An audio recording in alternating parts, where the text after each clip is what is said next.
Genuine question. I'm pretty ignorant to gender, but as I understand it, if gender is imaginary, doesn't that mean there are either zero genders or unlimited genders, depending on how you think of it? There are two genders that are socially recognized in the United States. In terms of how many genders there are objectively, that's a meaningless question because there's no such thing as an objective signifier for what a gender is. You might as well ask how many colors there are. Like, it's meaningless, you know? Like, you could divide and categorize things in an unlimited number of ways with no way of objectively determining which is more valid than the other, you know? Though it should be noted that with regards to color theory and recognizing how many colors there are, usually a greater degree of specificity provides more utility. So you can make the argument that with gender, much in the same way, a greater degree of potential specificity would increase utility, you know? That having broad categorizations like man and woman is really, really dumb because you're fitting so much crap in there that it stops meaning anything descriptively. There are colors the human eye can't even register? Well, yeah, I mean, theoretically, all wavelengths of the electromagnetic spectrum could be registered as a color when we perceive it. But color is a perceptive thing. It's a psychological phenomena. It's our brain essentially color-coding different wavelengths of light that we pick up with our visual receptors, but they're not, the colors don't exist in reality, really. It's, you know, if our eyes were capable of perceiving it, we could see things within the X-ray spectrum or the gamma ray spectrum as being certain types of color, you know. Ultraviolet and infrared are both outside of our visual spectrum, but there are animals that exist today that can see in them, and we can't perceive those colors. We don't have a way of psychologically distinguishing what they are. Yes, mantis, shrimp, and bees can see more colors than we can, as can a number. Most animals, I think, can see quite a bit fewer colors than we can. Happy 2 years, Rookard. Happy to have you here for so long. We love you. Interestingly, are animals that only see contrast with their eyes, so they don't label the wavelengths with color, they just see a difference in relative wavelengths? Well, that's what we do for the most part, too. Most of our, like 90% of our visual receptors are the rods, which simply register contrast in the total amount of photons that we're getting off of, you know, different areas. The contrast is more important, I think, than the color itself. There's an excellent video from Captain Disillusioned, if you guys would be interested in seeing it. I don't think it's copyrighted. We can watch that, then we can do the TPUSA thing. Be a nice little I think I've literally looked at it before on stream, but it's such a good video that I don't really care. It's just a really fucking good video. Let's watch it after. Nope, too late. Already pulled it up. You guys are just going to have to deal with a 7-minute video of a guy talking about color theory.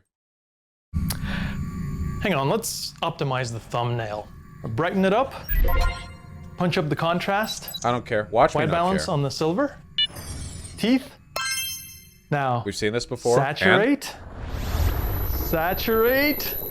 Saturate. Mad? The most important thing to recognize about color is that it doesn't actually exist. True. It's true. Electromagnetic energy exists all around you. And if we sort it by wavelength, your vision is sensitive to a small sliver of that spectrum. But the sliver isn't literally filled with the vibrant hues shown in diagrams. It's just the waves. And you don't sense all of them with one organ. The back of a typical human eye is peppered with 4 kinds of photoreceptors. One kind, the rods, is for seeing in low light, and it doesn't matter right now. But the other 3, the cones, specialize in being sensitive to long, medium, and short wavelengths of light. The sorts of wavelengths that tend to bounce off stuff that is all over Earth. How convenient. There is a lot of overlap between these 3 sensitivities. In fact, it's impossible to perceive the pure signal from just one type of cones. All visual information that gets to the brain is a combination of at least 2. These combinations feel like different hues, spanning every frequency of the visible spectrum. Wild. That's a pretty dicey method for telling things apart if you think about it.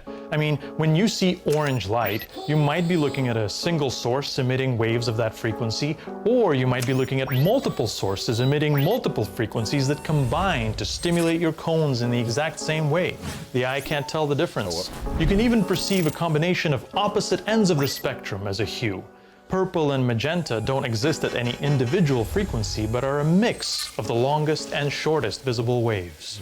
It's all a 3-dimensional blob of perception possibilities. Or if you want to be fancy about it and use math, a spectrum locus plotted inside the cone excitation space. Or, if you average out the dimension of brightness, a melty triangle of all observable hues. Every color is an imbalance between the three cone outputs. Yeah, this is how gender The more works, balance guys. there is, the less saturated a color seems, until proportionally equal outputs just look like no color at all.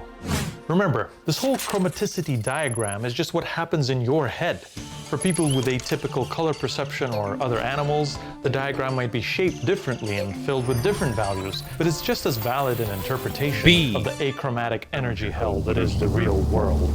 And let's not discriminate against machines either. Display devices and print mediums all have their own, usually more limited color gamuts. You're watching this as a Rec 709 image displayed in the modest sRGB color space. But that's okay. A limited palette works fine as long as the color relationships remain the same. That's why things don't seem too weird in different lighting environments, and also why it's okay to simplify the chromaticity diagram into a circle. The hue circle, with all its pleasing color geometry, works because it's an abstraction of human vision itself. And you know who figured that out? This guy. What a Chad jawline. This mother. While establishing the foundational laws of classical mechanics as a side project, pretty much figured all this out. He understood that color is a byproduct of physical and psychological phenomena before there was indoor Dylan plumbing Burns? or electricity. Yeah, before Newton people got no knew pussy, though. atoms existed. He drew the hue circle before the invention of photography. What the What are we doing with our lives? Oh, you didn't like that someone you liked a tweet by someone you didn't like? Dude used to grind his own lenses.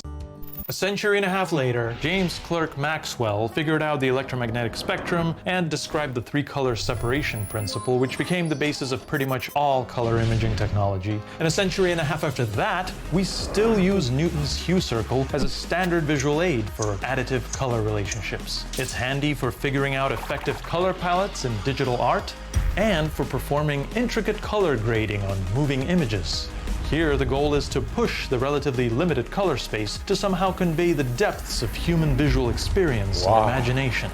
To do this right, we need to inform our perceptions with reliable measuring instruments, mainly a vectorscope and waveform monitor. These used to be expensive, dedicated pieces of hardware, but now they're just a click away in all your favorite video editing applications. The future is wild. The vectorscope plots where the colors of your image fall in terms of hue and saturation on the hue circle. Neutral tones not sitting in the middle, T-Bone. pull them over. Neon lights oversaturated, rein them into the nearest primary color box. Skin tone looking a little weird? Get it somewhere on the standard skin tone vector. Vector.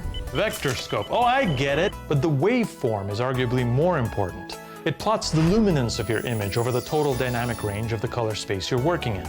It's a way to ensure your shadows are dark enough, your highlights bright enough, and your midtones are just right. Imagine the picture printed in black and white on a plastic transparency, then distorted in such a way that the brighter an area is, the higher its relief. Looking at that edge on from the bottom is what the trace of a waveform shows. And for even more detail, you can look at a parade of each of the three color channels' luminance.